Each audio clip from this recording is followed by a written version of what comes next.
जब आप बाराबंकी पहुंचे थे आपको एक फ़ोन कॉल आई थी माफिया की। अब जहाँ तक उस फ़ोन कॉल की बात है, जैसा मैंने किताब में भी लिखा है कि मैं एक्सपेक्ट कर रहा था कि ऐसा कॉल एक दिन आएगा ज़रूर। तो India is one of the few countries where legal opium is grown. This license is given by the government of India through the narcotics commission. और उसमें ये सब कुछ लिखा रहता है कि कितना बड़ा उसका खेत है जिसमें वो पैदा करेगा, क्या एक्सपेक्टेड आउटपुट है। और that is where the problem is. जो एक्सपेक्टेड आउटपुट है, मान लीजिए मैं मिसाल के तौर पे कह रहा हूँ 1 क्विंटल है किसी एक खेत का, तो वो दिखाते हैं कि 1 क्विंटल से कम पैदा हुआ। कैसे कम पैदा हुआ? हम में से ज़्यादातर लोगों ने नेटफ्लिक्स में नार्कोस सीरीज तो देखी होगी। आज मैं आप लोगों को इंडियन नार्कोस दिखाने वाला हूँ। इस पॉडकास्ट में हमने ड्रग्स, ड्रग कार्टेल्स और माफिया के बारे में बात करी है। आज के हमारे गेस्ट हैं रिटायर्ड आईपीएस ऑफिसर आलोक लाल, जिन्होंने लखनऊ के बाराबंकी डिस्ट्रिक्ट में एक गैंग को पकड़ा था जो कि इल्लीगली बाराबंकी से ओपीएम को ट्रांसपोर्ट किया करते थे। अपने इस पूरे एक्सपीरियंस के ऊपर आलोक लाल सर ने एक बुक भी लिखी है जिसका नाम है the Barabanki narcos, busting India's most notorious drug cartel. ये बुक अपने आप में एक एक्शन थ्रिलर मूवी की स्क्रिप्ट की तरह है और इस बुक के बारे में, अपने पूरे बाराबंकी के एक्सपीरियंस के बारे में और ड्रग्स का जो एक डार्क वर्ल्ड है उसके बारे में हमने आलोक लाल सर से बहुत सारी बातें करी। तो be ready for this exciting episode. मैं हूं आपका होस्ट अक्षय तोपवाल और आप देख रहे हैं द स्मॉल टाउन शो।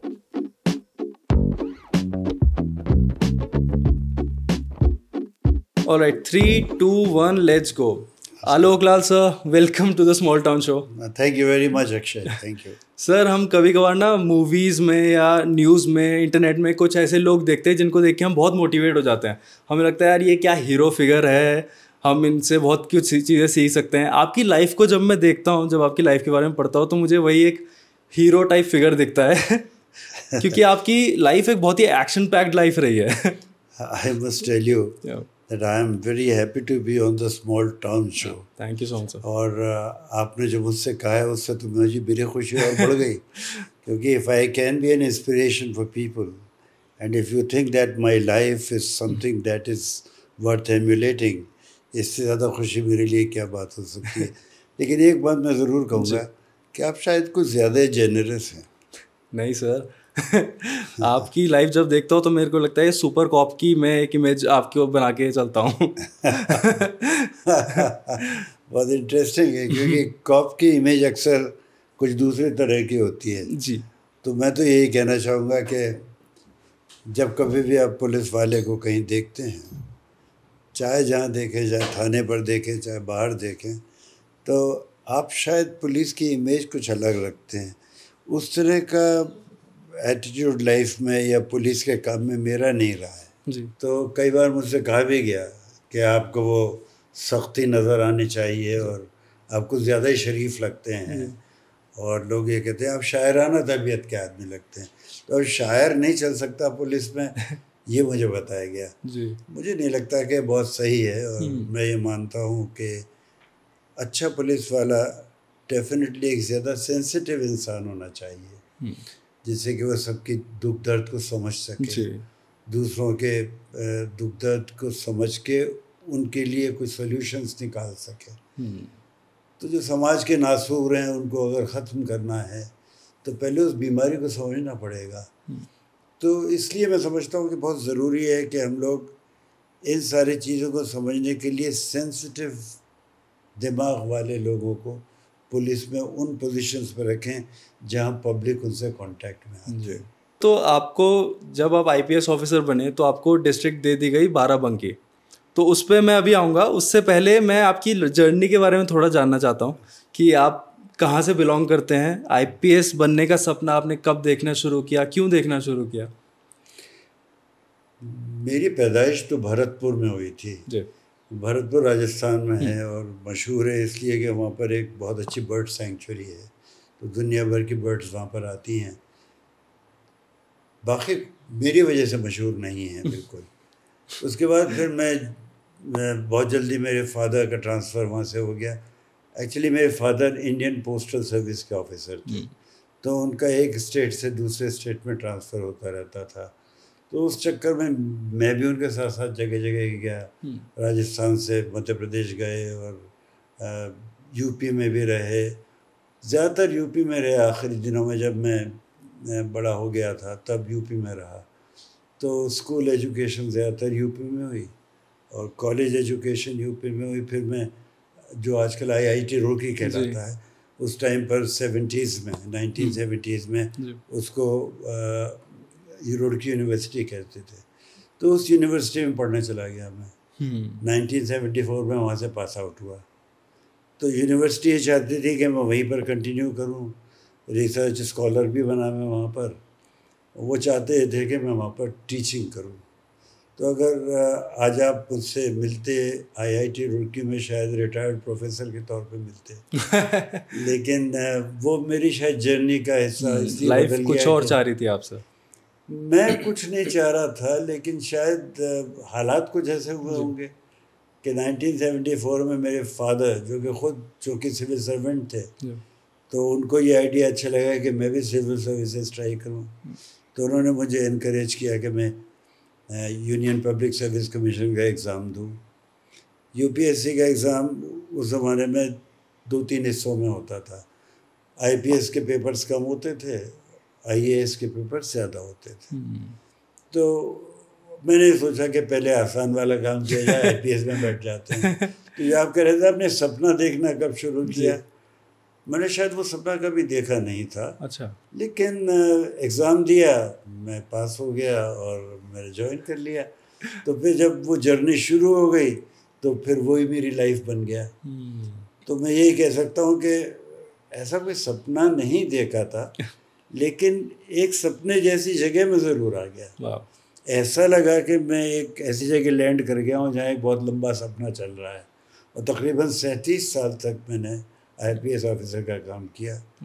और मैं कहना चाहूँगा कि मुझे अच्छा इसलिए लगा, ये सपना इसलिए अच्छा लगा कि ये एक वो सर्विस है जिसमें आप पब्लिक की मदद उस वक्त कर सकते हैं जब उसको सबसे ज़्यादा ज़रूरत हो।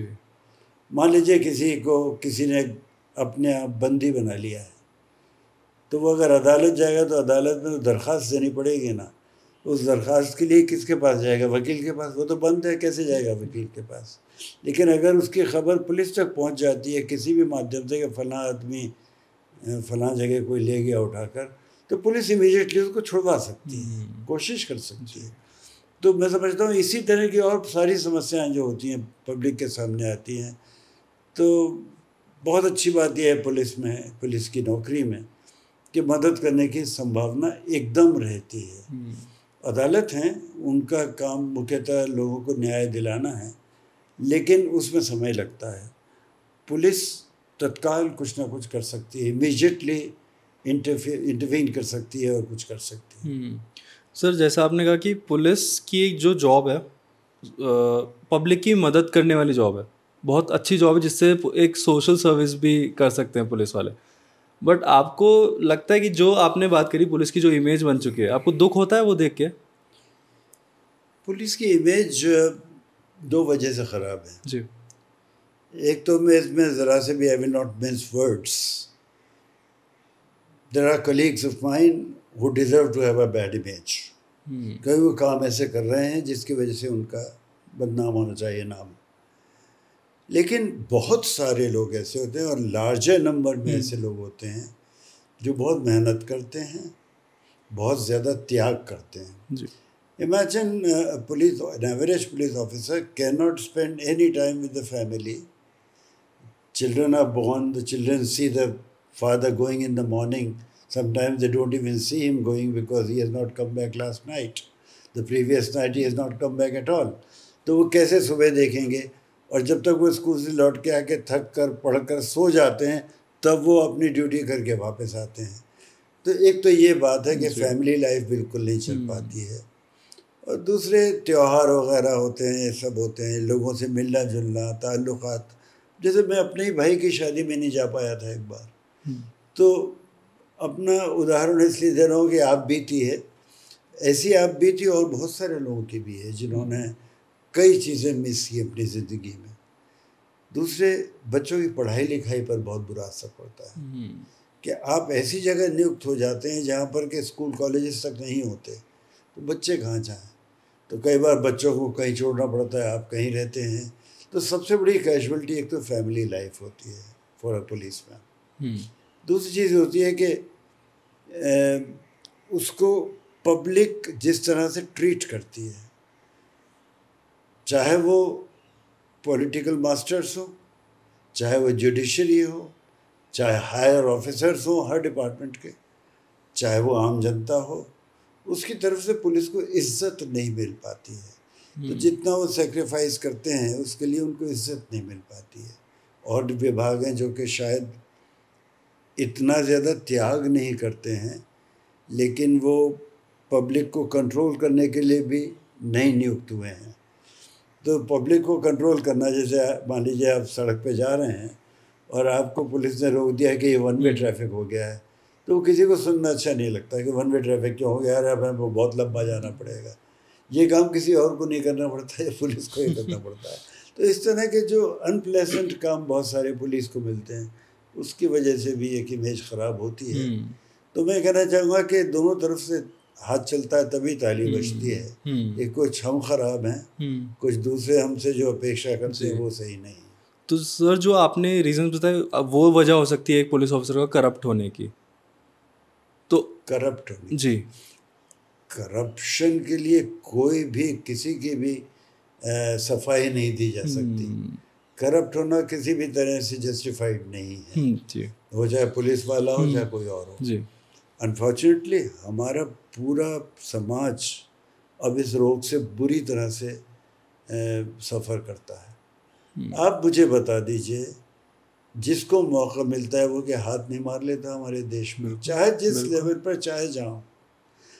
ऐसा कोई बिल्डा मिलता है, कोई एक आध ढूंढो, कोई गांधी मिलता है जो कि ईमानदार हो। ज़्यादातर लोग वैसे नहीं हैं किसी भी विभाग में। अब पुलिस आपको सड़क पे नज़र आती है, पुलिस वाला 8 घंटे सड़क पर खड़ा हुआ ड्यूटी दे रहा है, बीच में जाकर एक केला खाता है तो सबकी नज़र पड़ती है केला खराब, ये पैसा नहीं देगा केले वाले को। पता नहीं वो देता है कि नहीं देता पैसा, मुझे नहीं पता, बहुत सारे देते हैं, मुझे ये पता है। लेकिन ये आम धारणा है कि ये पुलिस वाला केला खा रहा है, पैसे नहीं देगा। दूसरी तरफ ये भी बात है कि वो 8 घंटे से वहाँ खड़ा हुआ ड्यूटी दे रहा है, परेशानियाँ हैं उसके लिए। और उसके बाद मानने वाले कौन हैं? अगर वो किसी को रोकता है कि जिससे स्मूथली ट्रैफिक चल सके, रेगुलेशन का काम है, पुलिस का काम है ट्रैफिक रेगुलेट करना, कर रहा है, तो वो कितने लोग उस चीज़ को पसंद करते हैं कि हमें रोका गया। तो हम लोग के समाज को भी कुछ प्रश्न पूछने चाहिए अपने आप से कि क्या हम कद्र करते हैं अपने ही बनाए हुए कानून की? कानून तो आप और हम बनाते हैं ना, हमारे रिप्रेजेंटेटिव्स बनाते हैं और वो कानून बनाते हैं जो देश को ज़रूरत है, ये मान के चलता हूँ मैं। तो अगर वो कानून वो बना रहे जो आप और हम चाहते हैं तो उसकी इज्जत हमें भी करनी चाहिए ना। लेकिन हम उसको तोड़ने में ज़्यादा विश्वास करते हैं। सर आप भी उसी सिस्टम में रहे हैं जिसमें बाकी पुलिस ऑफिसर्स रहे हैं। मैं ये नहीं कह रहा हूँ हर पुलिस ऑफिसर करप्ट है, बट एक इमेज बन गई है। तो आपको क्या लगता है, आपको आप जैसे पुलिस ऑफिसर्स को और बाकी पुलिस ऑफिसर जो करप्ट हो चुके हैं, क्या फ़र्क है? सराउंडिंग्स का फ़र्क है, आप कैसे लोगों को अपनी लाइफ में आने देते हैं उसका फ़र्क है, एक थॉट प्रोसेस का फ़र्क है? करप्ट इंसान चाहे जहाँ भी होगा वो काफ़ी कॉम्प्रोमाइज्ड इंसान होगा, क्योंकि जो करप्ट होता है उसके कपबोर्ड में स्केलेटन्स होते हैं, और जिसके कपबोर्ड में स्केलेटन्स होंगे वो हमेशा ख़तरों से घिरा रहता है। तो उसको बहुत सारे कॉम्प्रोमाइज़ करने पड़ते हैं। से in the case of police, कोई आदमी बेईमानी का पैसा ले रहा है तो किससे लेगा? उससे तो लेगा जो गलत काम कर रहा है। एक ईमानदार आदमी पुलिस को क्यों पैसा देगा? तो जो कोई स्मगलर है, कोई बहुत बड़ा डकैत है, कोई अड्डे चलवाता है किसी तरह के, जुआ करवाता है, प्रोस्टिट्यूशन कराता है, और तरह के माफिया का कोई सदस्य है तो वो पैसा बहुत कमाता है, नंबर 2 का पैसा कमाता है, लेकिन उसको सरवाइव करने के लिए कुछ लोगों की ज़बान बंद करनी पड़ती है। एक बहुत इम्पोर्टेंट उसमें से जो डिपार्टमेंट है वो पुलिस है। तो पुलिस को अप्रोच करके किस तरह से उनको नलीफाई किया जा सकता है, न्यूट्रलाइज किया जा सकता है, उसका एक बहुत बड़ा तरीका कुछ देने का है, चाहे पैसा दे चाहे कोई और फेवर दे, होता है ऐसा। तो वो लोग जो कॉम्प्रोमाइज़ हो जाते हैं वो न्याय से ज़्यादा वो काम करते हैं जिससे उस आदमी को मदद मिलती रहे जो गलत काम कर रहा है। तो आपने पूछा कि क्या असर पड़ता है, सबसे बड़ा असर ये पड़ता है कि जो आदमी ईमानदार नहीं है वो ईमानदारी का काम भी नहीं कर सकता। वो तो वही काम करेगा जिससे उसने पैसा लिया है, जो उसका पे मास्टर है, उसको कोई नुकसान ना पहुंचे। तो ये सब चलता है। And this is true of other departments also, not just police.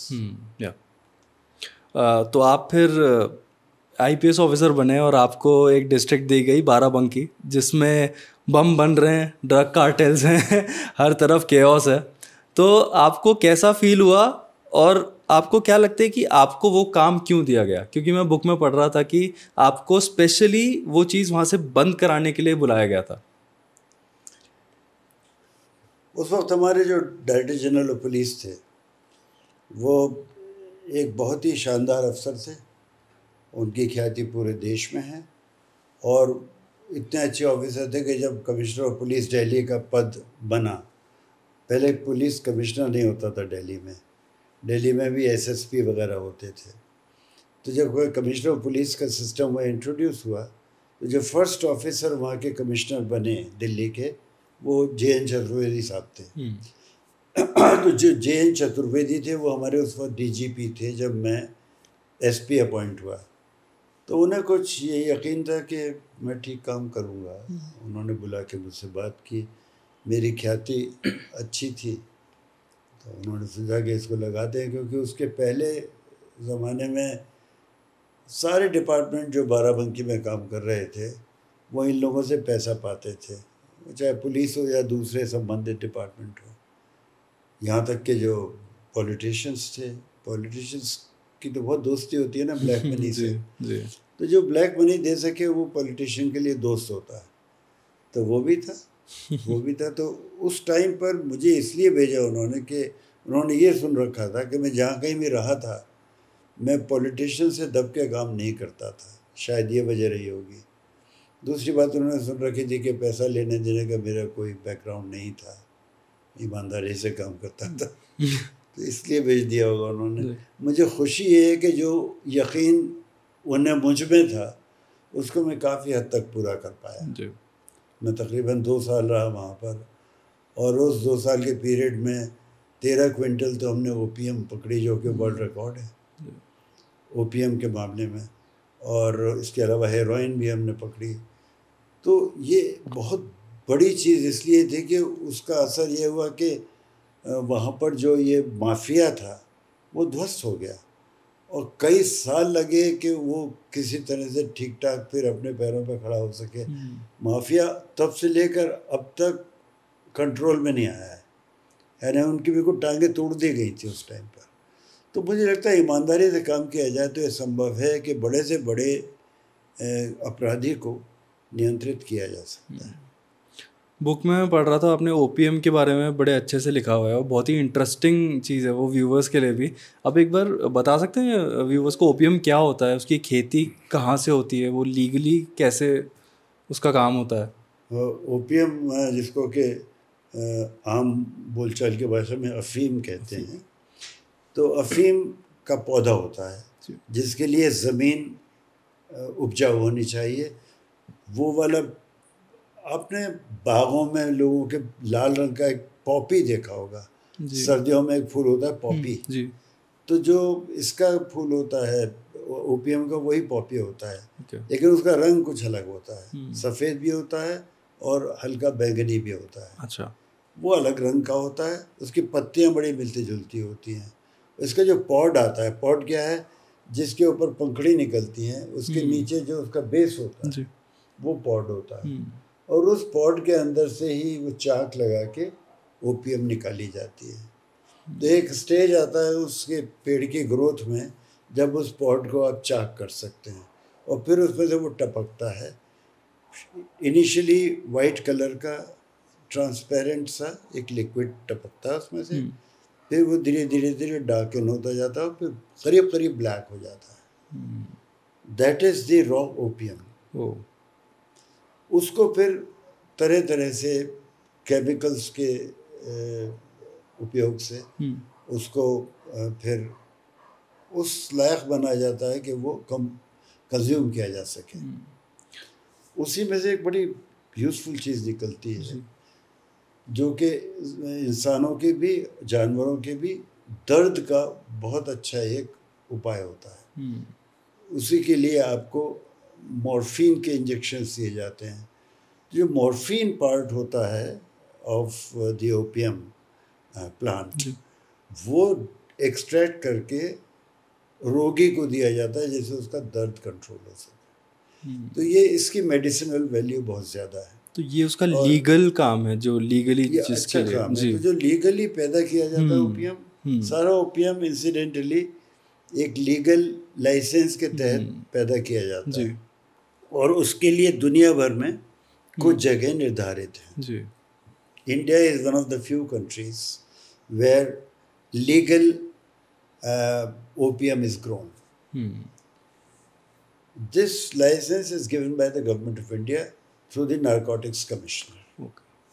और उसमें ये सब कुछ लिखा रहता है कि कितना बड़ा उसका खेत है जिसमें वो पैदा करेगा, क्या एक्सपेक्टेड आउटपुट है। Now that is where the problem is. जो एक्सपेक्टेड आउटपुट है, मान लीजिए मैं मिसाल के तौर पे कह रहा हूँ 1 क्विंटल है किसी एक खेत का, तो वो दिखाते हैं कि 1 क्विंटल से कम पैदा हुआ। कैसे कम पैदा हुआ? बारिश ज़्यादा हो गई, पाला पड़ गया, या कोई और नेचुरल कॉज है जिसकी वजह से उस साल फसल कुछ नाकामयाब रही। तो 1 क्विंटल के बजाय वो दिखाएंगे कि सिर्फ 90 केजीज हो पाया या 80 केजीज हो पाया, और दैट रेस्ट ऑफ द 10 और 20 kgs will actually be pilfered away. कई बार ये भी होता है कि जब 1 क्विंटल का उसको लाइसेंस मिला तो वो लक वुड हैव इट उसका उससे ज़्यादा पैदा हो जाता है। तो वो ज़्यादा जो हो जाता है वो शो नहीं करता, कायदे में उसको दिखाना चाहिए। अब यहाँ आती है बात नारकोटिक्स डिपार्टमेंट की, कि उसके अधिकारियों को ये पता होना चाहिए कि किसके यहाँ कम हुआ, किसके यहाँ ज़्यादा हुआ, और अगर वो ये रिपोर्ट कर रहा है कि मेरे यहाँ कम हुआ तो they should be able to tell from their records कि नहीं ये सच बोल रहा है, झूठ बोल रहा है। वहाँ पर वो बात को दबाने के लिए कुछ ना कुछ उनके बीच में एक संबंध स्थापित होता है। कभी ज़्यादा हो जाए उस चीज़ को छुपाने के लिए क्या होता होगा ये आप समझ सकते हैं। फिर आती है पुलिस की बात। पुलिस को ये पता चल गया है कि ये वाला क्राइम हुआ है, उस क्राइम को छुपाने के लिए फिर पुलिस को पुलिस करता है। वो इन सारी चीज़ों को करने के बाद फिर वो उसको प्रोसेस करता है। जो एक्स्ट्रा उसके पास ओपीएम आ गया है, और जो एक्स्ट्रा ओपीएम आ जाता है उसको प्रोसेस करने के बाद फिर उसको बेचने का काम आता है। बेचेगा कैसे? उसके लिए उसके पास कॉन्टैक्ट्स लोकल से लेकर फिर दूर तक होते हैं। आमतौर पर जो प्रोड्यूसर होता है इसका, वो किसी एक बड़े प्रोड्यूसर, बड़े माफिया डॉन तक पहुंचाता है उसको। वही माफिया डॉन है जिसकी बात मैंने इस किताब में बात की है। वो जो डॉन है उसको फिर जो भी उसके बिजनेस ट्रांजैक्शन है वो करता है। हो सकता है वो इंटरस्टेट करता हो सकता है इंडिया के बाहर भेजता हो, तो उसके लिए उसका पूरा एक कंडूट होता है। ये सारा काम करने के लिए उसको बहुत सारे लोगों को प्लीज़ करना पड़ता है, लेन देन बहुत होता है।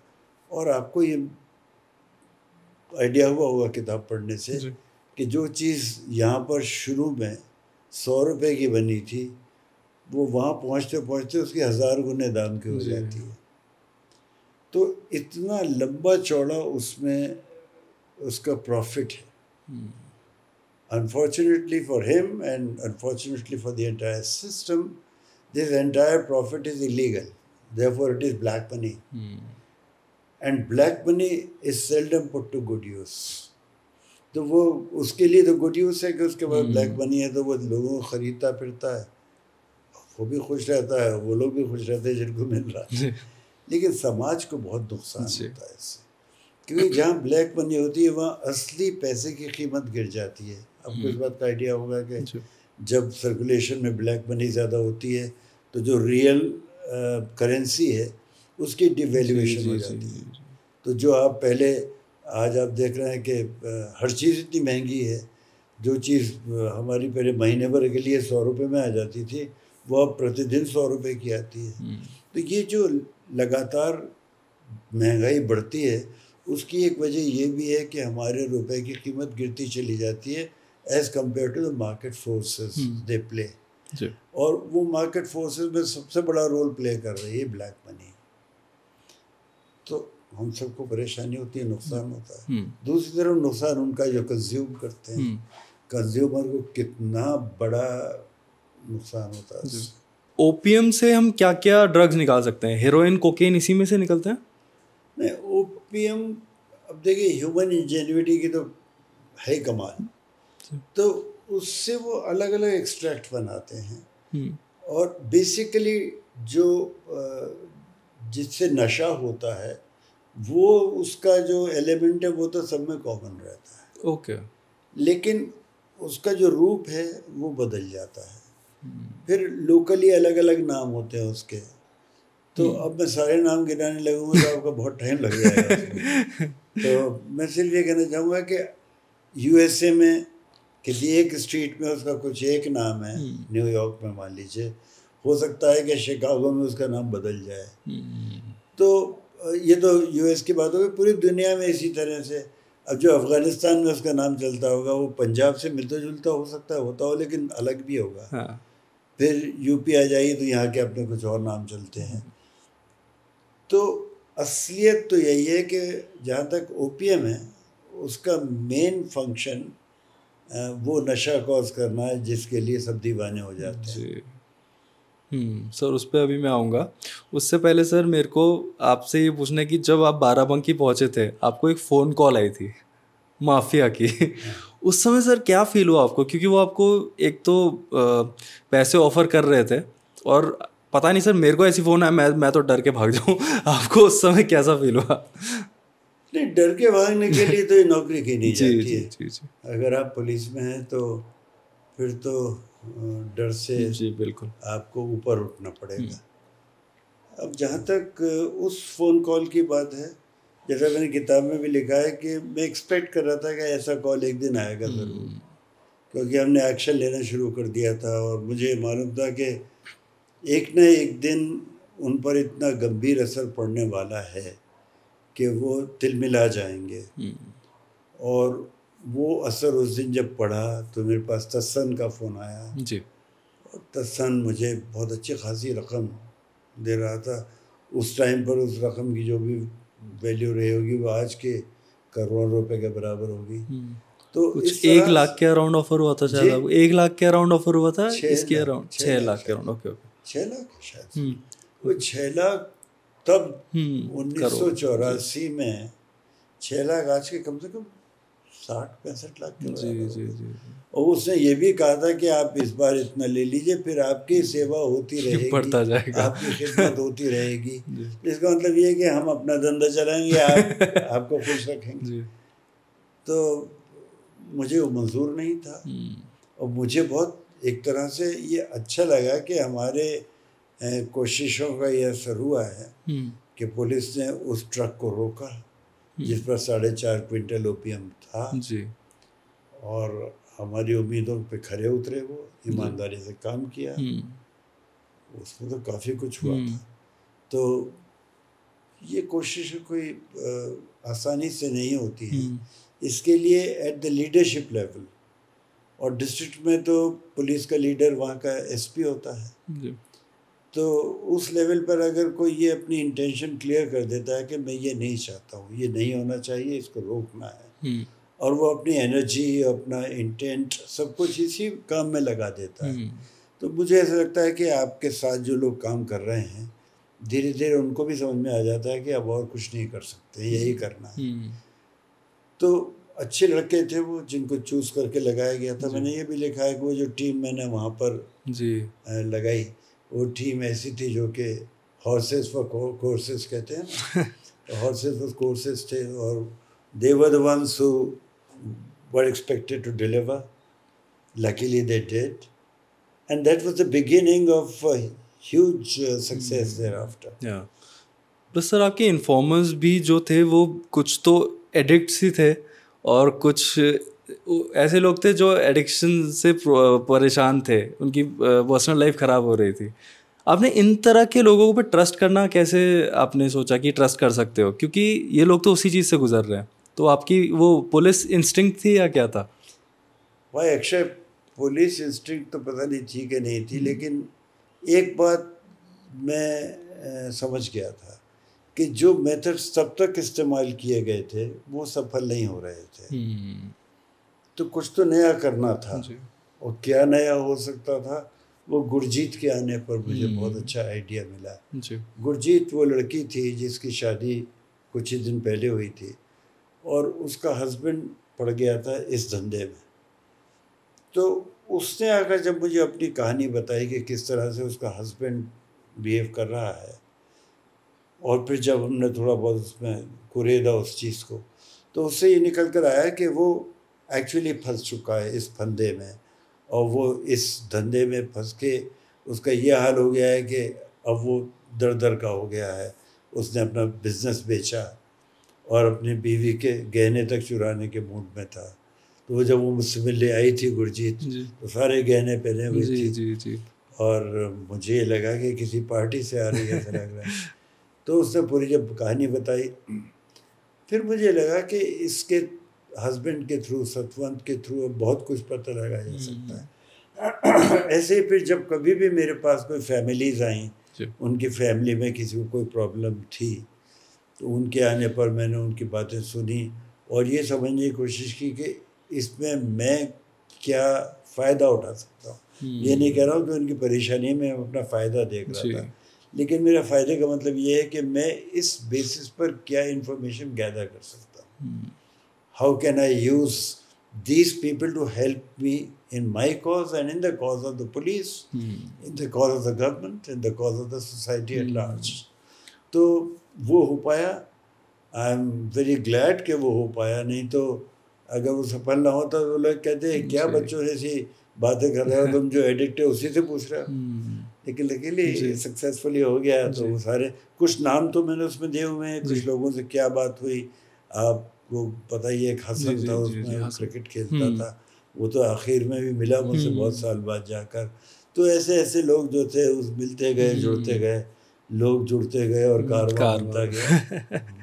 और सर आई थिंक वो सब लोग आपको बहुत ग्रेटफुल होंगे, क्योंकि आपने उन सभी की लाइफ बदल दी है। आपके लिए वो सब काम तो आए, बट उनकी कहीं ना कहीं लाइफ भी बदल गई है। और मैंने सर अपनी लाइफ में देखा है कि जितने भी लोग ये ड्रग्स के चक्कर में पड़ते हैं, उन्होंने अपनी लाइफ बर्बाद कर दी है। मैं एक एग्जांपल देता हूँ। एक भैया थे, बहुत ही कॉन्फिडेंट थे, और फिर वो ड्रग्स के चक्कर में पड़ गए जैसे जैसे बड़े हुए। सर वो कॉन्फिडेंस तो गया ही गया, उनकी पूरी लाइफ बर्बाद हो गई। अनफॉर्चुनेटली ड्रग एडिक्ट की अपनी लाइफ तो बर्बाद होती ही है। उसको जो लोग प्यार करते हैं उनकी भी लाइफ बर्बाद होती है, क्योंकि वो देखते हैं कि एक आदमी पल पल छिन छिन बिल्कुल बिखर रहा है। उसका रिडेम्पशन होना बहुत मुश्किल हो जाता है। जो लोग डी एडिक्ट हो भी जाते हैं, जिनको डी एडिक्शन क्लिनिक्स में ले जाके करते हैं, उनका रिकॉल बड़ा स्ट्रॉन्ग है, वो भी वापस चले जाते हैं उसमें। एक बहुत मुश्किल लड़ाई लड़नी पड़ती है उनको एडिक्शन से बाहर निकालने के लिए। एक तो ये प्रॉब्लम है। दूसरी ये है कि जैसा कि सतवंत की मैंने बात बताई आपको, उसको अगर उसकी ज़रूरत है पैसे की, तो वो अपने माँ बाप की अलमारी से भी चुरा सकता है, अपनी बीवी के गहने बेच सकता है, अपनी फैमिली का बिजनेस बेच सकता है। तो उससे किसी भी तरह से अपना फिक्स चाहिए। वो जो ड्रग का फिक्स है महंगा पड़ता है तो क्या करेगा, कुछ भी कर देगा। मैं आपको बताता हूँ, कल रात को हम लोग कहीं गए थे, उधर मसूरी की तरफ निकले हुए, जब लौट रहे थे तो रास्ते में राजपुर कस्बे में एक लड़का पड़ा हुआ था। और वो ये बहुत देखने को देखकर ऐसा लगा कि ये तो बहुत ख़राब हालत में, अगर इसको अभी ना देखा गया कहीं ऐसा ना हो कि ये रात में निपट ही जाए।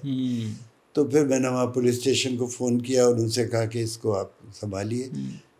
ये आपने भी दृश्य कई जगह देखे होंगे, जो पड़े हुए मिलते हैं। हम लोगों ने हिंदुस्तान में तो देखा ही, हम न्यूयॉर्क में भी हमने देखा कि ड्रग एडिक्ट्स काफ़ी इस तरह से नज़र आते हैं वहाँ। ज़िंदगी ख़त्म है उनकी, वो लोग जिंदा नहीं हैं, लेकिन वो ये समझने लगते हैं कि वही ज़िंदगी है, और हम लोग जो नहीं लेते हैं, we are missing out on something. They feel that only they know how to live life, that is the idea of life, and we are wasting our life.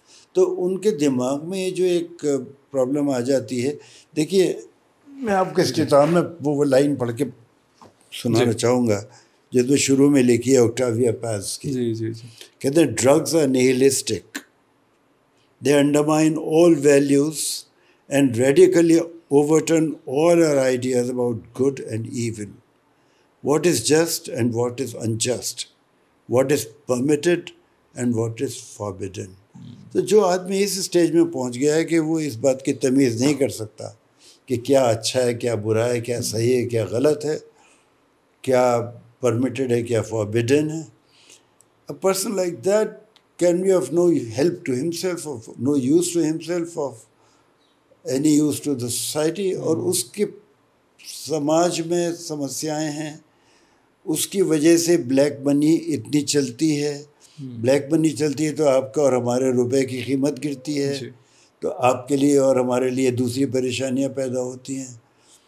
तो ये एक बहुत बड़ा ये रैकेट है। It's not merely that one person who is being affected, so many are being affected. Sir, और इस addiction से निकलना अपने आप में एक वॉर है जो हम माइंड से लड़ते हैं। Absolutely. मैं इन सब चीज़ों के बीच में रहा हूँ, मतलब मैं कभी ड्रग एडिक्ट नहीं रहा, बट मैं बहुत सिगरेट और दारू बहुत ज़्यादा हो जाता था मेरा, और इतना हो जाता था कि वो मेरे को कंट्रोल करने लग गया था। बट एक टाइम बाद मैंने अपना माइंड सेट किया, और सर रातों रात मैंने डिसाइड किया कि मैं कल से ये नहीं करूँगा। और आई डोंट नो क्या हुआ, अगले दिन से आज 2 साल हो गए हैं मैंने किसी चीज़ को हाथ नहीं लगाया उनमें से। आई डोंट नो कैसे हुआ वो, बट उसके बाद सर चैलेंज क्या था मेरे लिए कि जब मैं अपने दोस्तों के साथ जा रहा हूँ और वो लोग यही चीज़ें कंज्यूम कर रहे हैं, उस समय ना बोलना एक बहुत बड़ा चैलेंज था, क्योंकि वो एक बहुत बड़ी टेम्पटेशन लगती है कि यार एक कर ले लूँगा, एक ग्लास ले लूँगा, एक ड्रैग ले लूँगा तो क्या हो जाएगा। बट वो एक चीज़ अगर हम निकल गए तो मुझे लगता है कि ये फिर लॉन्ग टर्म चलता है। अक्षय, आपका नाम बिल्कुल सही है, क्योंकि आपका क्षय हो नहीं सकता। जिसकी ऐसी विल पावर है वो तो हमेशा जीतेगा। तो मैं ये कहना चाहूँगा कि पीयर प्रेशर जी is one of the biggest reasons for the spread of drug consumption. मैं एक यहाँ वर्कशॉप कर रहा था, एक क्लास में 40 बच्चे थे।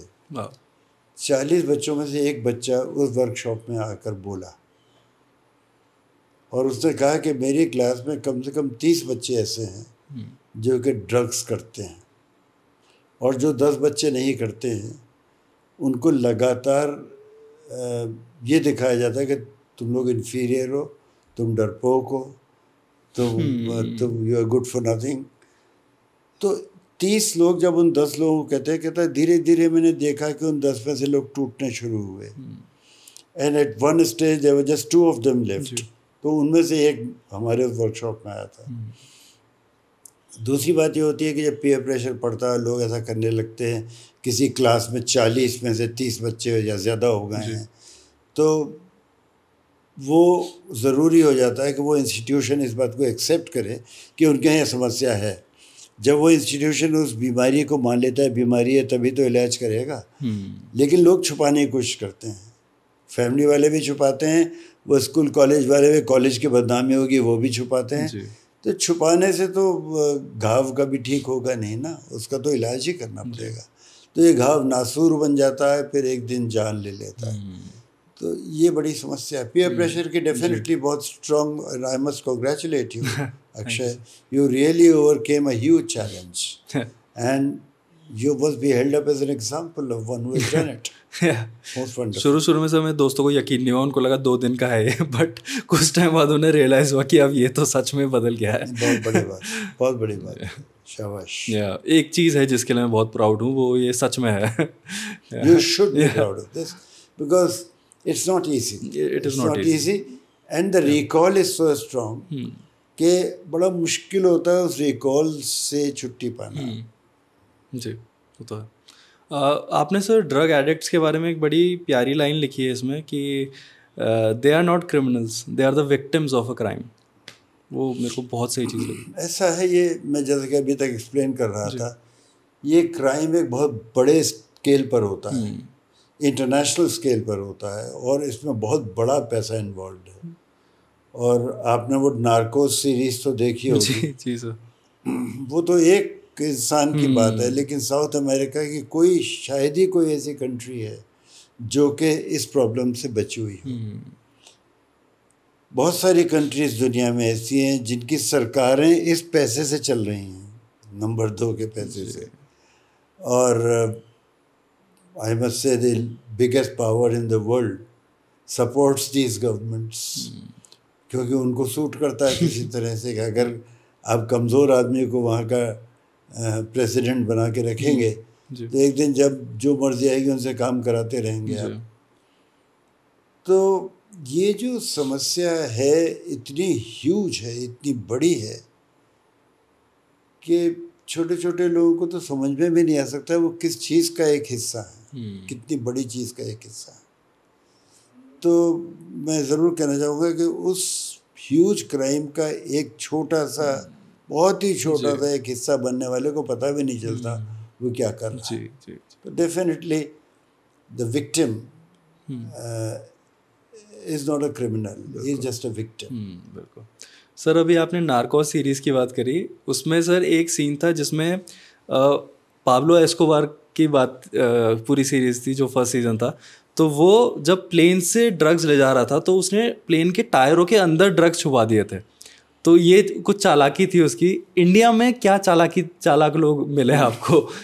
वो तो मैंने इस किताब में लिखा है कि वहाँ पर क्या चलता था, अब और दूसरे तरीके निकाल लिए होंगे. लेकिन ये जो आपने बात की मुझे उससे याद आ गया कि हमारे यहाँ एक क्रिमिनल ट्राइब है, पहले क्रिमिनल ट्राइब कहलाते थे वो लोग. तो वो लोग शराब का धंधा करते हैं, इलिसिट शराब. वो जिसके जो कार की ट्यूब होती है उसमें भर लेते हैं शराब. तो कार के ट्यूब जो है वो ट्रांसपोर्ट करते हैं, वो जो चलती हुई गाड़ी में नहीं लगाते, वो ट्रांसपोर्ट करते हैं उसको, ट्यूब को दिखाते हैं हम ट्यूब ले जा रहे हैं टायर के अंदर रख के. एक्चुअली वो पकड़े जाते हैं, धीरे धीरे आइडिया हो गया क्या हो रहा है. लेकिन सच्ची बात यह है कि दिमाग बहुत तेज़ होता है जो क्रिमिनल होता है उसका, और उस क्रिमिनल के दिमाग से तेज़ दिमाग पुलिस वाले का होना चाहिए, बहुत ज़रूरी है. सबसे एक्साइटिंग पार्ट जो मुझे लगा था इस बुक में, और मैं एकदम ऐसे पढ़ रहा था जैसे मूवी को देखते हैं सर बिना आग झपकाए, जब आप अपनी वेडिंग एनिवर्सरी से आप चले गए थे लखनऊ की सड़कों में. सर प्लीज़ उसके बारे में बताइए. वो बड़ा एक अनयूजुअल सा मामला था कि जिस दिन हमारी वेडिंग एनिवर्सरी थी उसी दिन मुझे इन्फॉर्मेशन मिली कि एक हम बहुत बड़ा ऑपरेशन करने वाले थे, उसके बारे में किताब में लिखा है. तो उस ऑपरेशन से रिलेटेड जो हमारा सबसे इम्पोर्टेंट इन्फॉर्मर था वो हमारे रेडार से चला गया था. उसको लोकेट करना बहुत ज़रूरी था. तो उसको ढूंढते कई जगह होते हुए टुंडे के कबाब वाले के यहाँ भी गया मैं, और उसके आसपास एक चाय की दुकान पे बैठा. वहाँ से फिर मुझे पता चला कि कहाँ जाना है. तो कॉलेज में गया, कॉलेज में मेरे एक पुराने एक्वेंटेंस के थ्रू मुझे पता चला, और फिर मुझे उस बदनाम गली में जाना पड़ा. वहाँ पर उन औरतों से बात हुई. बड़ा अफसोस हुआ यार. They live in terrible condition and what they do is also very terrible. यानी वो ये दुनिया अगर मिल भी जाए तो क्या है, वो जो प्यासा का गाना है ना जी, वो वहाँ पर दिमाग में घूमने लगता है कि प्यासा में कितना सही दिखाया गया ये सब.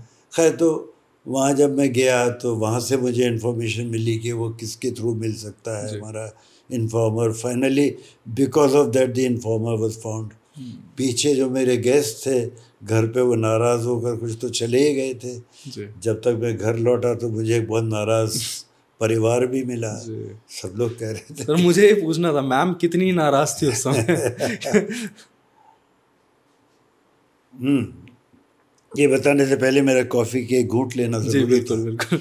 क्योंकि वो कितनी नाराज़ थी वो आसानी से नहीं बताया जा सकता। वाकई बहुत नाराज़ थी और सही था, नाराज़ होने की वजह थी वो। क्या अब ऐसे दिन गायब हो गए जब अपने लोगों को बुला रखा है? जी बस अच्छा। हम लोग आजकल वर्क लाइफ बैलेंस के बारे में बात करते हैं तो क्योंकि कहा जाता है कि जैसे कॉर्पोरेट वर्ल्ड में कोई काम कर रहा है तो वो घर आके फिर भी काम करने को मिलता है क्योंकि ऊपर से प्रेशर आता है कि काम करते जाओ। तो कहते हैं कि आप जब घर में हो तो काम के बारे में मत सोचो और काम में हो तो फिर काम करो। लेकिन मेरा ऐसा मानना है कि जो पुलिस ऑफिसर की ड्यूटी है या डिफेंस में जो हमारे आर्मी नेवी और एयरफोर्स के लोग हैं आई थिंक उनमें हम ये चीज़ लागू नहीं कर सकते हैं शायद वर्क लाइफ बैलेंस। बिकॉज अगर आप में से किसी का भी एक फ़ोन कॉल छूट जाए या एक गलती हो जाए तो वो शायद एक शहर के लिए या फिर पूरे देश के लिए बहुत बड़ी बात हो सकती है। आपने अच्छी बात कही जी। मैं ये कहना चाहूँगा कि कॉर्पोरेट लाइफ में तो तब भी हो सकता है, अब ये समझ आनी शुरू हो गई है और there are many major companies which see to it that the employees have the time to themselves. They also see to it that they have their holidays and they are not disturbed during their holidays. ये awareness आई है और कुछ अच्छी companies करने भी लगी हैं। Bye and large सारा खेल जो है ज़्यादा से ज़्यादा पैसा कमाने का है।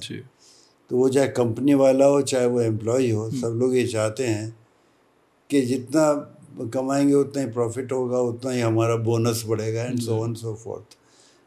मजबूरियां भी हैं, सब कुछ है। लेकिन पुलिस के केस में सबसे बड़ी मजबूरी ये है कि क्रिमिनल संडे को भी ऑपरेट करता है। और इसी तरह से हमने डिफेंस की बात की कि कब हम पर हमला हो जाएगा हमें कुछ पता नहीं। ये सारी चीज़ें हैं। लेकिन पुलिस सर्विस ज्वाइन करते वक्त इस बात का काफ़ी कुछ आइडिया होता है। जैसे आप पुलिस में खुद नहीं हैं जी, लेकिन आप हम लोगों का दर्द समझ रहे हैं जैसा कि आपने कहा। सिर्फ मुझे इस बात के बारे में यही कहना है कि आपकी तरह से पब्लिक के और लोग भी समझने लगे हैं कि पुलिस वाला कितना सेक्रीफाइस करके अपना काम करता है जी। सब कुछ सेक्रीफाइस करके काम करता है, तो एक अच्छी बात होगी। जहाँ तक अपना बैलेंस ऑफ माइंड बनाए रखने की ज़रूरत है, इसमें तो कोई डाउट ही नहीं है कि एक ऐसी सेवा जिसमें कि आप दूसरे पर गोली चला सकते हैं, आपको कायदा जो लॉ है वो इस बात की इजाज़त देता है कि मौका पड़ने पे आप किसी इंसान पे गोली चला सकते हैं। इसका मतलब जान तक लेने का अधिकार किन्हीं किन्हीं सर्कमस्टेंसेस में आपके पास है। तो जिम्मेदारी का जो लेवल है वो उतना ऊंचा है। तो ऐसे में जो भी काम कर रहा है उसका दिमाग बिल्कुल लेवल हेडेड होना बहुत ज़रूरी है। बिल्कुल प्रॉपर डिसीजन ले, सही टाइम पर ले, अच्छा डिसीजन ले, जो कि उस वक्त के लिए नहीं आगे आने वाले समय के लिए भी ठीक हो। क्योंकि किसी एक गलत डिसीजन से उसी वक्त नुकसान नहीं होता है, उसका फिर एक बहुत लंबा असर पड़ता है जी। उसके लिए ये ज़रूरी है कि हर ऑफिसर को इस बात का मौका मिले कि वो कुछ रिलैक्स कर सके। शुरू में मैंने आपसे शायराना तबीयत की बात की थी, तो मुझे इन सब चीज़ों का बहुत शौक़ है। संगीत का शौक़ है, पेंटिंग करता हूँ मैं अपने दूसरे शौक़ भी हैं और ये लिख रहा हूँ मैं किताबें, खेलता हूँ मैं। तो कुछ गेम्स मैंने यूनिवर्सिटी लेवल पर खेले हैं, तो सब ये सब चीज़ें की हैं। तो मेरे इन सब चीज़ों का फ़ायदा मेरी पुलिस सर्विस में मुझे मिला है कि जब कभी बहुत टेंशन की सिचुएशन होती थी उस टाइम पर ये हॉबीज़ कह लीजिए या ये मेरे इंटरेस्ट से जो मुझे बहुत मदद करते थे, बहुत ज़्यादा टेंशन है तो मैं पेंटिंग बनाता था। ये नहीं था कि when Rome is burning, Nero is fiddling, ऐसा नहीं था। लेकिन Nero was not fiddling, but Nero was being mentally prepared to face the situation। तो वो सब किया जी। कभी करना भी चाहिए मेरे ख्याल से किसी भी अधिकारी को जिसके ऊपर इतनी गंभीर जिम्मेदारियां हैं, उसको कुछ ना कुछ अपना मन लगाए रखने के लिए ऐसी चीज़ें डेवलप करनी चाहिए। तो ये आपको लेवल हेडेड रखता है ये सब चीज़ें। कभी सर किसी केस में आपको बंदूक यूज़ करने की ज़रूरत पड़ी है? हाँ सर कैसा फील होता है सर? मतलब हम तो मूवीज़ में ही देखते हैं कि एक सेफ्टी लॉक होता है, पीछे किया जाता है। आपको कैसा लगता है जब आप देखते हैं? आपको लगता है कि उस आदमी को कैसा लग रहा होगा जो गोली चल रहा है पुलिस वाला? जी कैसा लगता है बताइए? सर हमें देखते हुए तो सर मज़ा आता है क्योंकि वो बड़ी एक्शन मूवी रहती है। तो अब मैं यही कहना चाह रहा हूँ, this actually is not an entertainment show, this is a very serious business. गोली चलाने का मतलब ये है कि you have come to a stage where you decide that this person deserves to die. गोलियां बच्चों का खेल मत समझिए, गोली चलाना तो वो डिसीजन अपने आप में एक बहुत गंभीर डिसीजन है। और अगर कभी चलानी पड़े और आपकी गोली से कोई मरे तो आपको अच्छा तो नहीं लगेगा, कुछ ना कुछ तो दुख होता ही है।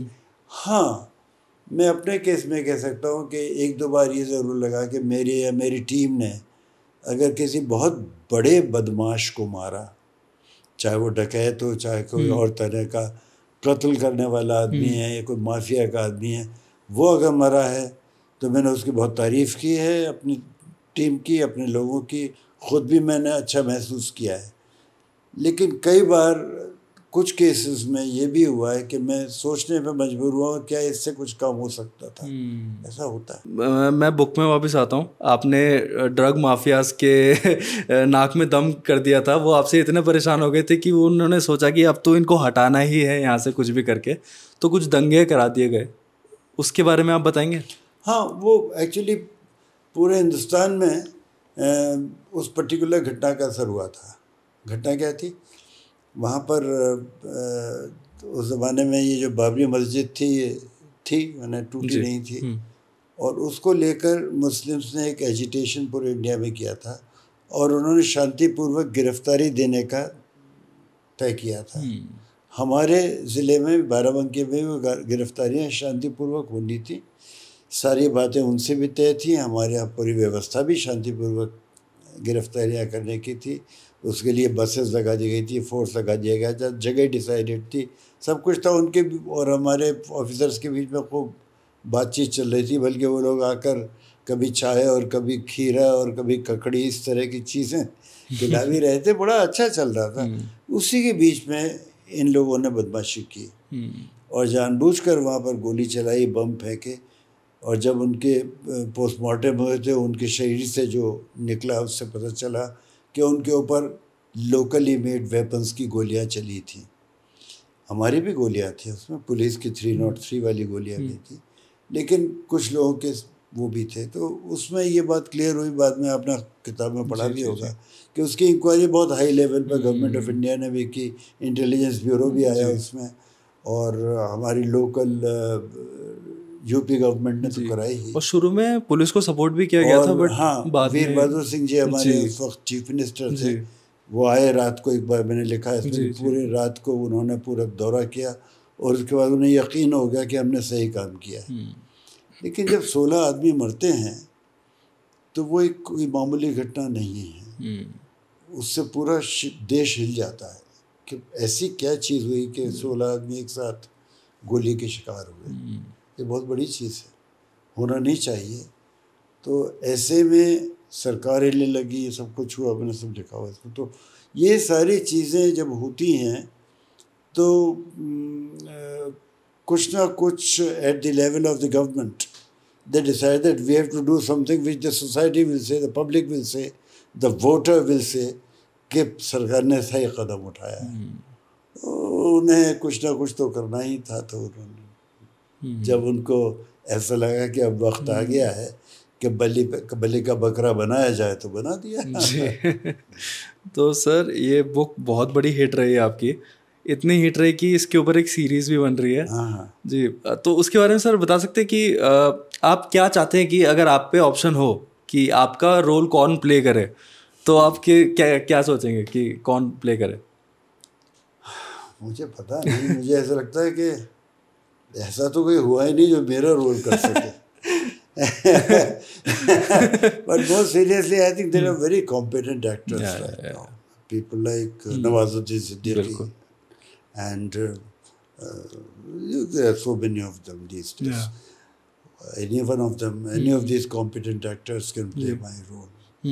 आजकल तो आप OTT पर देखिए, अननोन चेहरे मुझे लगते हैं और थोड़ी देर बाद ऐसा लगता है, पूछने का मन करता है ये कौन है। जी जी जी जी। तो quality of acting has improved so much कि अब youngsters, because at this time I was a young man, this was in the 1980s, you can well imagine I was in my 20s, I was 25-26 years old. तो उस ज़माने में इतना young कोई उनको लेना चाहिए जो फिट हो सके। और सर अगर, क्योंकि आप पुरानी मूवीज़ और पुराने गानों के बहुत बड़े फ़ैन हैं, अगर आप पुराने ज़माने के किसी एक्टर को रिजरेक्ट कर सकते तो आपको क्या लगता है कौन उसको प्ले कर सकता है, जो पुराने एक्टर्स थे हमारे लेजेंड्स? पुराने एक्टर्स जो बहुत कॉम्पिटेंट थे, उसमें मुझे दिलीप कुमार पर्सनली बहुत पसंद है, तो मैं सोचता हूँ वो ये रोल भी अच्छा कर लेते। बिल्कुल। पुराने ज़माने के एक्टर्स में मुझे लगता है Amitabh Bachchan would have been a good choice for this. फिर उसको पुराना कहूँ या नया कहूँ, शाहरुख खान कर सकते हैं। बिल्कुल सर, बिल्कुल। तो अच्छे एक्टर्स ये रोल कर सकते हैं। जी जी।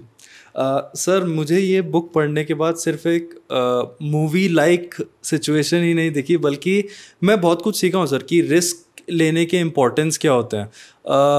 लीडरशिप के बारे में सर बहुत कुछ सीखने को मिला, क्योंकि आपने ना ही एक अच्छे लीडर थे आप, बल्कि आपकी जो टीम थी उसमें आपने लीडर्स सेलेक्ट किए। Thank you. कि जो अपने अपने एरिया में लीडर्स बन सकें। बिल्कुल जी। और वो चीज़ बहुत इंपॉर्टेंट होती है, आपने फॉलो करने के बजाय लीडर्स ही बना दिए। वो हॉर्सेस और कोर्सेस भी की बात मैंने कही थी, और एक पर्टिकुलर पुलिस स्टेशन का SHO मैंने बनाया था उनको, तो उसमें हमारा स्टाफ खुद ही कह रहा था कि आदमी ठीक नहीं है। जो साइकिल पे चल के आया था, जगदम्बालाल श्रीवास्तव जो थे, वो जब आए तो देखने में लगता नहीं था कि he is the right choice, क्योंकि वो वाली उसमें स्मार्टनेस नहीं थी जो कि आमतौर पर लोग एसोसिएट करते थे उस जॉब के चैलेंजेस। एज भी काफ़ी हो गई थी, एज भी थी, रिटायर होने वाले थे वो। तो ऐसे में जब उनको लगाया गया तो कुछ लोगों की ये राय थी कि शायद ये गलत चॉइस है, पर आपने पढ़ा होगा उसमें जब बहुत ज़रूरी मौका आया तब उनकी गाइडेंस ने बहुत काम किया। बिल्कुल बिल्कुल। तो मुझे खुशी है कि वो लोग उन जॉब्स पे लगे जो ये काम कर सकते थे। बिल्कुल। और मेरी रिक्वेस्ट है सारे व्यूवर्स से कि जिसने भी ये बुक नहीं पढ़ी है, प्लीज़ अभी ऑर्डर करके पढ़ो, जाके ख़रीदो, कुछ भी करो, इसको एक बार पढ़ के देखो तुम। मैंने 2 दिन में ये बुक ख़त्म करी है। प्लीज़। ये किताब है जिसकी बात कर रहे हैं अक्षय, और ये किताब मैं इसलिए भी चाहूँगा कि आप पढ़ें कि इससे मेरी सफ़र की शुरुआत हुई थी। इसके बाद मैंने और किताबें भी लिखी, और दूसरी जो किताबें हैं वो हैं मेरे दोस्त, मेरे साथी राइटर, और इत्तेफाक से मेरे सन भी हैं वो मानस लाल, उनके साथ लिखी मैंने।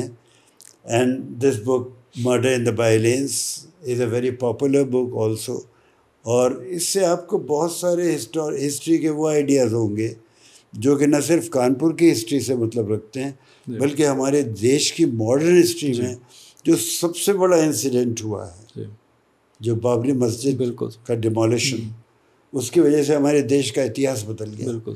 तो एक तो ये किताब पढ़ने वाली है, और एक ये किताब अभी हाल में ही रिलीज़ हुई है, बल्कि इसी महीने, on the trail of thugs and thieves. वैसे तो पुलिस वाला on the trail of thugs and thieves रहता ही है, लेकिन इसमें मज़ेदार बात यह है कि इसमें 8 कहानियाँ हैं और 8 शॉर्ट स्टोरीज़ हैं। तो जिन लोगों को पढ़ने का समय ज़्यादा नहीं मिलता है, वो एक टाइम पर एक स्टोरी पढ़ लें, मज़ेदार हैं। इसमें ह्यूमर भी है और वो चीज़ें भी हैं जो आमतौर पर आप जैसे लोग पूछते हैं पुलिस के बारे में तो बहुत से जवाब आपको मिलेंगे इसमें। तो these are the books that either I have written singly और with my co-author mister Mansalal. तो इस वाली किताब का कवर और अंदर के जो इलस्ट्रेशंस हैं वो मिस्टर मानसलाल ने किए। हम सब मानस को बुलाने वाले हैं इस बुक के बारे में बात करने। अरे वाह, बहुत खुशी की बात है, उनको बुलाइए। और वो मुझे यकीन है आपको इस किताब के बारे में और इससे पहले वाली किताब के बारे में बहुत कुछ बताएंगे। जी जी जी। अभी सर आपने इतना एक्शन पैक्ड आपका करियर रहा है, उसके बाद लेकिन सर अभी रिटायरमेंट के बाद आप मिस करते हो वो सब चीज़ें, या आपको लगता है कि अब हाँ अभी थोड़ा शांति चाहिए? मिस नहीं करता मैं। आई will not say that I miss all that, for the simple reason that जब वहाँ थे तब पूरी शिद्दत से लगकर काम किया, सेटिस्फैक्शन अचीव किया। इनिंग्स बदली बल्कि फॉर्मेट बदला और नए फॉर्मेट में आने की कोशिश की। अब टाइम पूरा अपना है, अपना ही डिसीजन है, कोई और ये बताने वाला नहीं कि आपको क्या करना है। तो हम लोग जब किताबें लिखते हैं तो अपने टीम मेंबर के साथ मेरी अक्सर बातें होती हैं। हमेशा ये नहीं होता कि वो हमसे एग्री करें या मैं उनसे एग्री करूं, तो उसमें थोड़ी बहुत नोक-झोंक भी होती है। तो वो जो लाइफ का तजुर्बा था उसका फ़ायदा अब हो रहा है। और वो तजुर्बा ये था कि हमने लोगों को बहुत नज़दीक से देखा, ख़ासतौर से समाज के उस हिस्से को देखा जिसका समाज पर असर बहुत पड़ता है, लेकिन समाज का वो उपेक्षित हिस्सा भी है, जो क्रिमिनल्स हैं। कोई आदमी क्रिमिनल क्यों बना, उस स्टेज पे क्यों पहुंचा, ऐसा क्या हुआ? सब लोग तो पैदा नहीं होते क्रिमिनल्स। तो समाज का क्या कंट्रीब्यूशन है उसके उसमें, और एज अ पुलिस ऑफिसर मैं उसमें क्या कर सकता था वो तो मैंने कर लिया। अब मुझे उन किताबों को लिखने का ये फ़ायदा है, जो ये किताबें हैं इनका सबसे बड़ा फ़ायदा मुझे ये नज़र आता है कि मैं पब्लिक तक वो बातें पहुंचा सकता हूं जो मैंने समझी अपने लंबे अनुभव के बाद। और अगर मैं इस लंबे अनुभव को साझा नहीं कर सकता अपने पाठक के साथ तो शायद मैं अपनी ड्यूटी में फेल कर रहा हूँ। तो मैं अपना शौक़ भी पूरा कर रहा हूँ, लिखने का शौक़ है, हमेशा से लिखा है, बचपन से लिखा है। मैं अपने स्कूल मैगज़ीन में भी लिखता था, तब से लेकर अब तक लिख ही रहा हूँ और बाकी शौक़ भी पूरे कर रहा हूँ। तो एक तरह से इनिंग्स का फॉर्मेट बदला है सिर्फ। एक लाइफ का पार्ट 2 स्टार्ट हुआ है। पार्ट 2 है। Great sir, thank you so much small town show में आने के लिए। मेरे को बहुत अच्छा हुआ सर, अच्छा लगा आप आए। ये सर हमारा नया स्टूडियो है और मैंने डिसाइड कर लिया था कि सबसे पहले गेस्ट आप ही होंगे यहाँ पर। अरे वाह, बहुत अच्छा। तो स्मॉल टाउन शो जो आपका है, I am quite sure that this will go places. Thank you so much. You call it small town show, but this is going to reach a very large audience across the country. This small town will be talked of in other towns, in other cities across the country and maybe outside. My best wishes to you. Thank you so much. और मुझे खुशी है कि आपने मुझे बुलाया है यहाँ पर और आगे भी बात होगी। बिल्कुल सर, आप मिलते रहेंगे। आपकी जितने एक्सपीरियंसेस है एक पॉडकास्ट में सब हम नहीं डाल सकते हैं। आई थिंक एक और पॉडकास्ट करना चाहिए आपके साथ। जरूर, आई एम मोस्ट वेलकम। मुझे बताइएगा जब मैं आ जाऊँ। बिल्कुल सर। और आपके इस खूबसूरत स्टूडियो में बैठने का मौका नहीं छोड़ूंगा। Thank you so much sir. Thank you very much Akshay. Thank you.